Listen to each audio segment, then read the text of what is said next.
Good morning, everybody. Joe here from the Scruffy fam. So this is the next weekend from the last video that we did where we built that 6x6 cedar bed. So what we're gonna do today is we're actually going to get it leveled off and filled. I'm gonna do all the grunt work for this, and then I'm gonna have Tasha explain what we're doing. We are gonna do a technique where we are going to use some logs in the bottom with hay, and it's a really cool idea to where you're going to be composting inside your raised bed, and it cuts down on the amount of watering you're going to have to do, and it can extend your season because as you're composting inside the garden bed, it's going to stay warm. And for us here in Wisconsin, we have a fairly short growing season, so anything we can do to expand that is pretty awesome. So let's see what we've got going on today.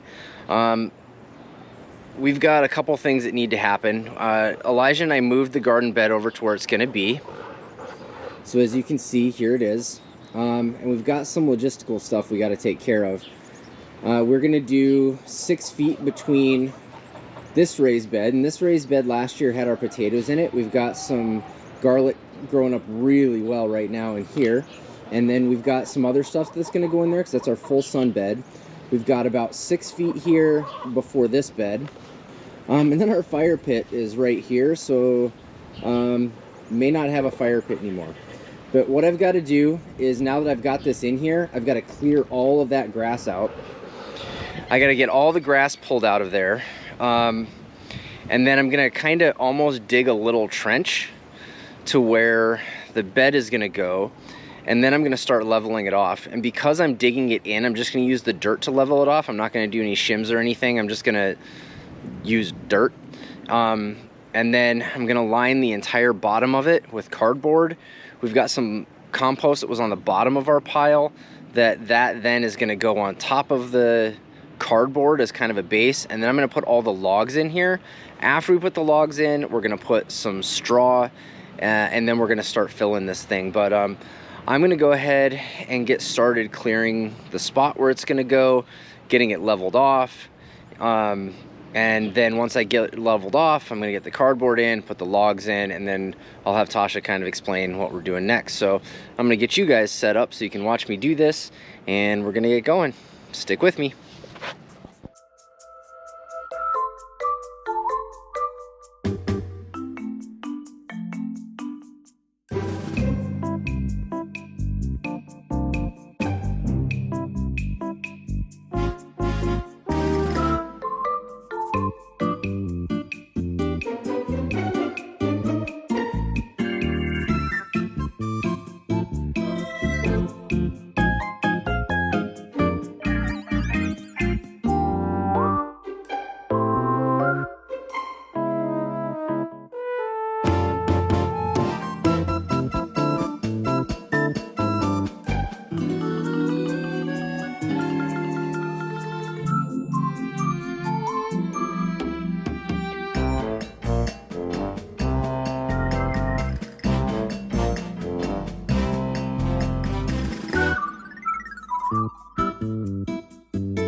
Alright guys, so I've got this leveled off, and then I've got the cardboard in it.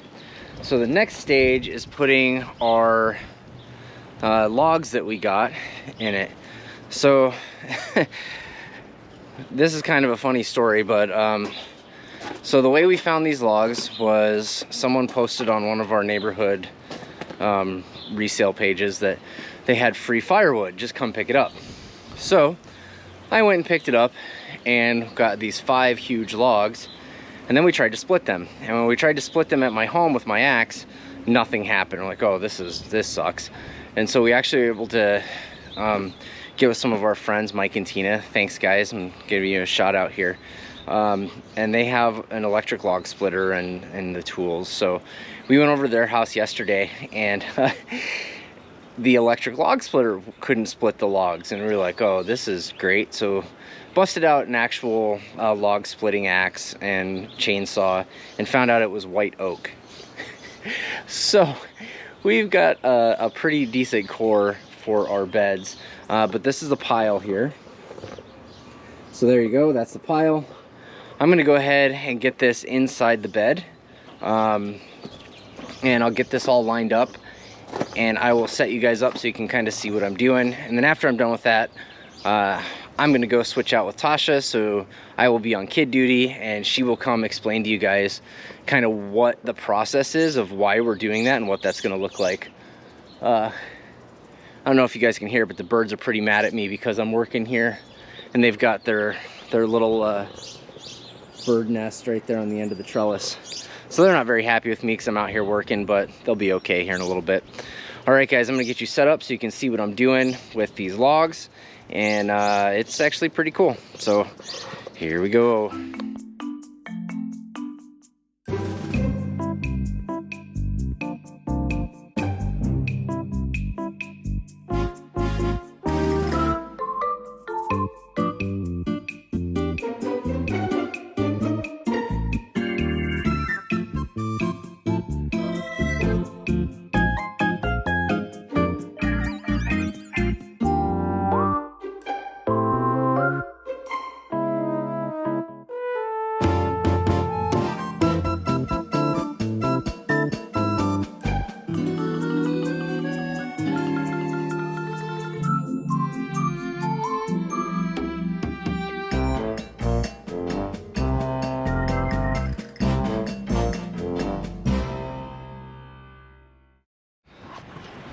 All right guys, man, those were heavy.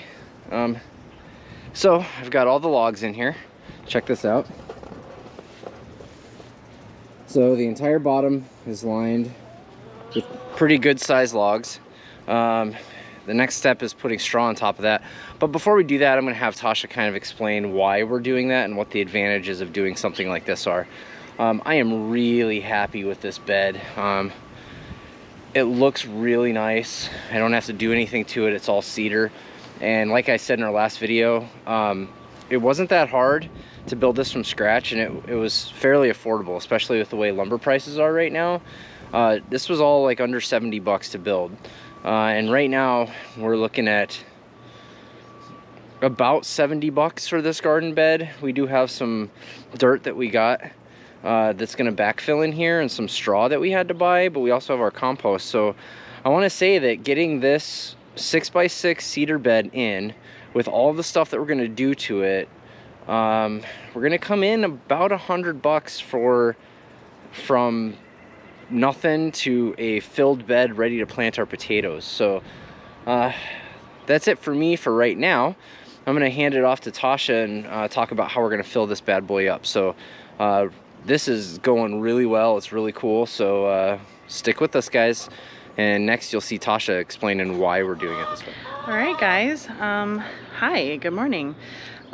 So Joe asked me to talk about why, hi chickens. Joe asked me to talk about why we're doing our garden bed this way. So I don't know if he showed you the bed. So here's the wood. I'll go into a little bit more detail with this in a second. Honestly, this really started as an effort to save money because I knew, so this bed is 6x6, 18 inches deep. I did the math. If I was going to go to Home Depot and buy the bags of soil it would take to fill this, it would cost me $400. And that's with 50 core bags of Miracle Grow. And I picked Miracle-Gro because that has a similar fertility to what this system is going to build. Although that fertility is going to be gone a lot faster than this will. This will actually stay and improve over the years.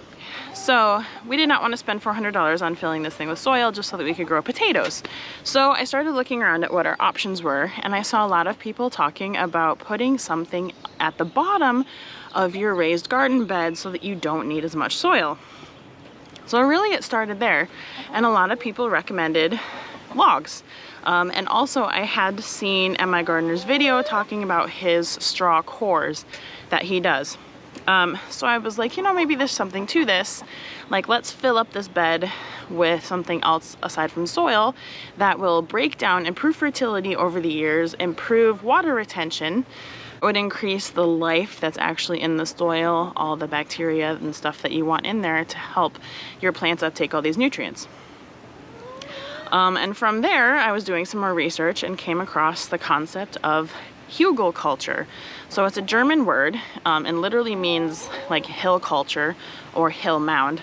And so the idea is that you put wood down in the bottom, and then you cover that with some stuff, you put soil on top, you grow in that. Now originally this concept was in really tall hills, mounds. And so that, like, some of the plants would actually be at like eye level because that's how big it was. And there's a million and different benefits why. I'll let you go research that. That's not what we're doing here, so I'm not gonna get lost in the weeds there, but it's pretty amazing stuff. So I was like, hey, I don't want to fill all this thing with soil, so let's find some logs. You know, we don't really have, we have some branches. We only have one big tree that's on our property, and it's the mulberry one, so we really don't want to lose much off of it. This big guy here behind us, whose leaves fall in our yard, however, we don't get many branches. It's not technically our tree, it's our neighbor's.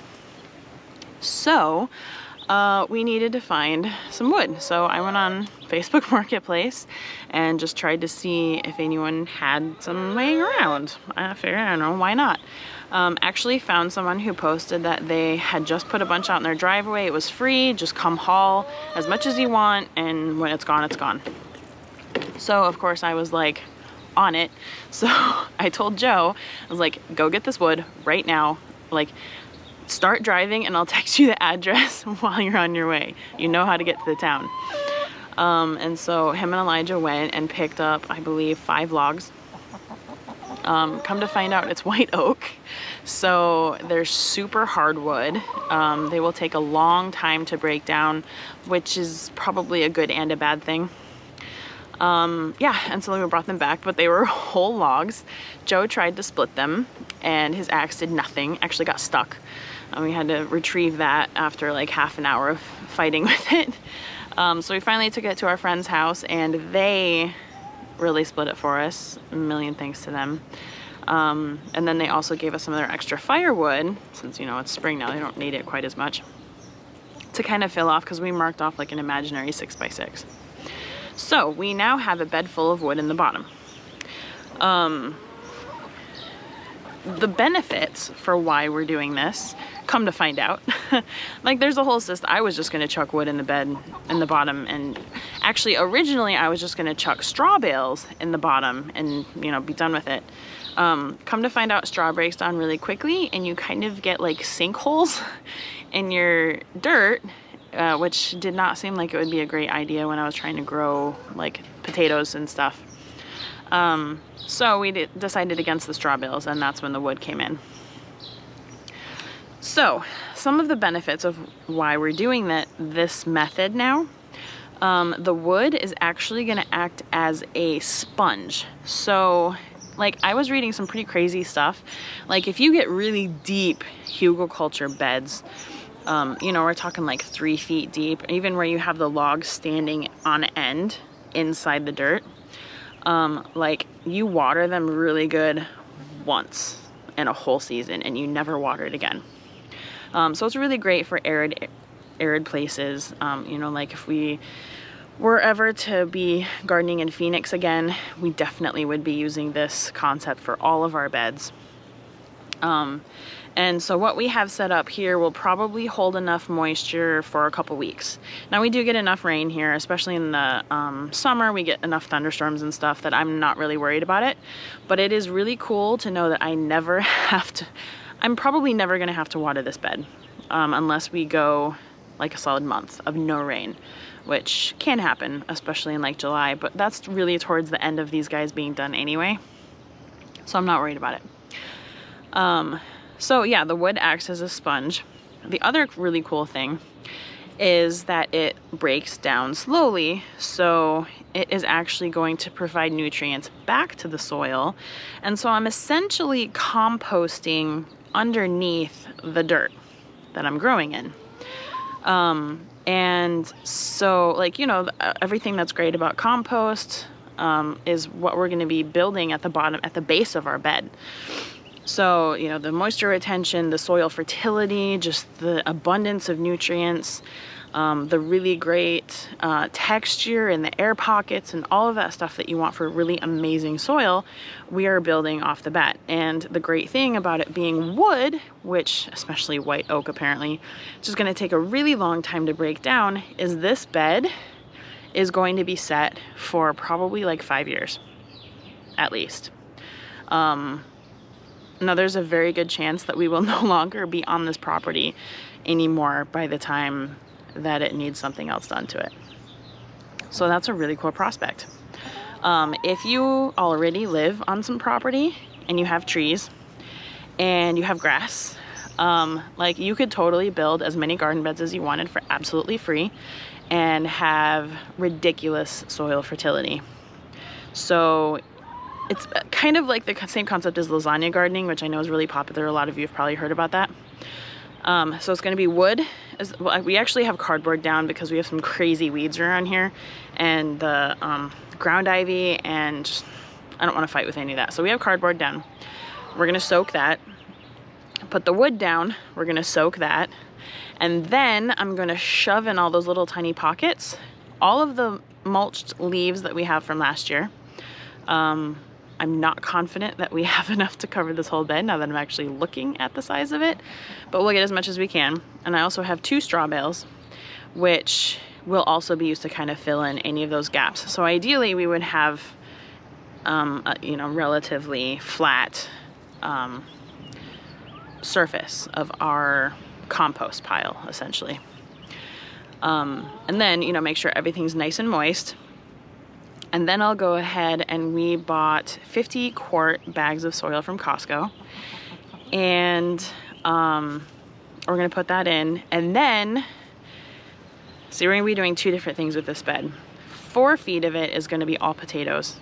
1 foot, I haven't really decided, probably sunflowers or some sort of bee-friendly something. Something for the pollinators. And then the last foot that's closest to the other bed is going to be the end of our cattle panel trellis, which I am ridiculously excited to put in. So that's going to be the cucumber, zucchini, cantaloupe, watermelon. So the potato side is not going to need to be as high on the soil because we actually plant on top of the soil. They will still grow in the soil a little bit, but only, I would say, like 4 or 5 inches. They don't go down very deep when you just kind of rest them on top. And then they will be covered with a really thick mulch.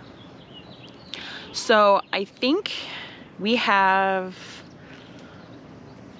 4 and like 3/4 bags of soil. So we've got about like 9.5 cubic feet.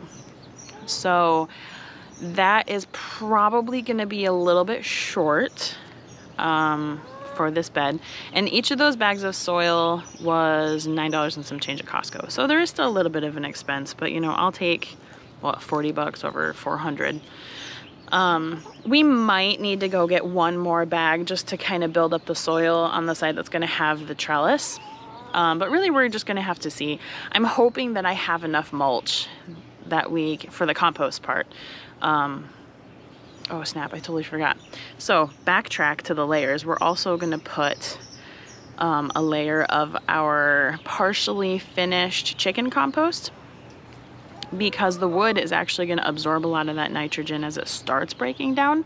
And then when it gets going, decomposing, it's going to slow release that nitrogen back into the soil. So that is also going to add to our layers. Sorry, I forgot to mention that back when I was going through the layers. But I'm hoping that I have enough of those individual components to fill up this bed with a little bit more height. And if not, you know, if we have to go get a couple bags of soil, it's still going to be less than $400. And I mean, the really great thing here is, you know, the cost of this.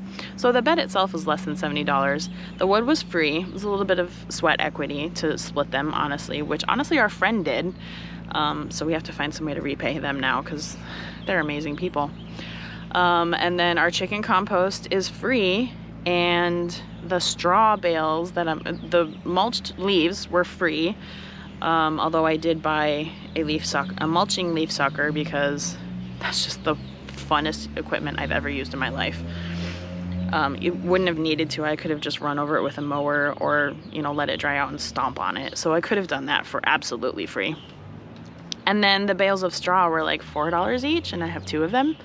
So there's really not a lot of investment put into this bed, and it's a 6x6 foot bed that's going to have ridiculous fertility. Now, over time, as the logs break down, we will top it up with some of our finished compost, just to kind of even out some of the sinkholes that might form, but they won't form nearly as quickly as if I was using all straw.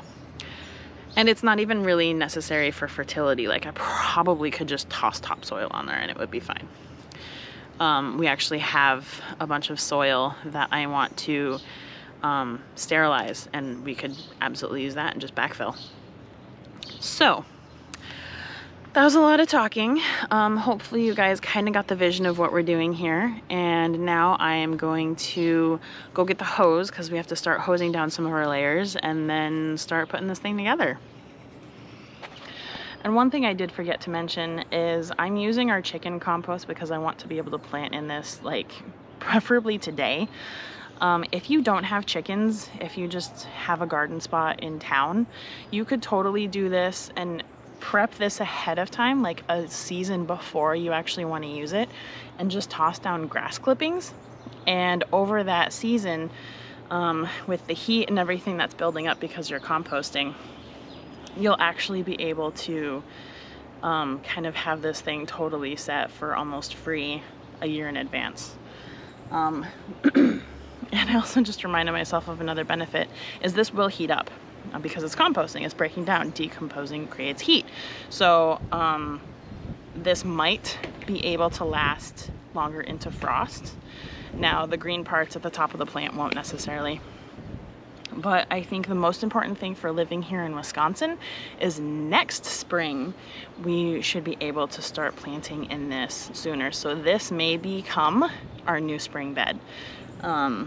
The snow should melt off of it faster, the ground should warm up faster. We'll have to see how that goes, but just wanted to throw those tidbits in there because they're important too.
So there is the first couple of layers.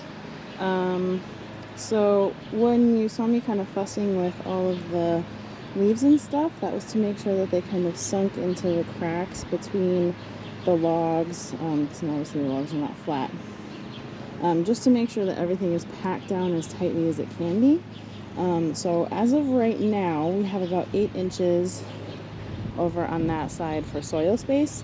I'm aiming for probably like 6 inches over here and 8 inches over here, because this is where the trellis is going to be that's going to sync up with that bed. So I know that the straw is going to settle. It was brand new fluffy straw right out of the bag. After wetting it, it'll kind of sink down into the grooves a little bit more.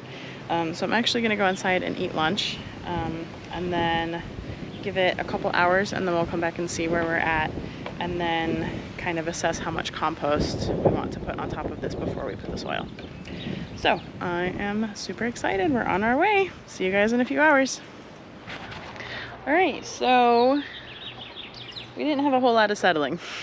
Honestly, I think it would probably be a couple days that we would actually see a difference, but we need to get this thing finished up, and so we can get planting. We need to get this thing finished up so that we can plant our potatoes, because we are right about when they need to get in. So it'll be fine. We're just gonna add some compost now, and then we have our bags of dirt over here, and then we'll get planting.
All right, everybody. So we now have a filled 6x6 cedar bed. Very cool to get this done.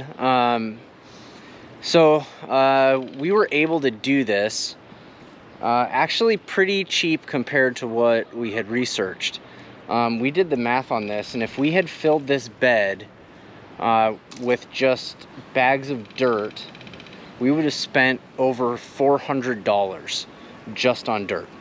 But we were able to use free wood that someone was giving away, leaves that we harvested from last year, compost that we did with the help of our chickens.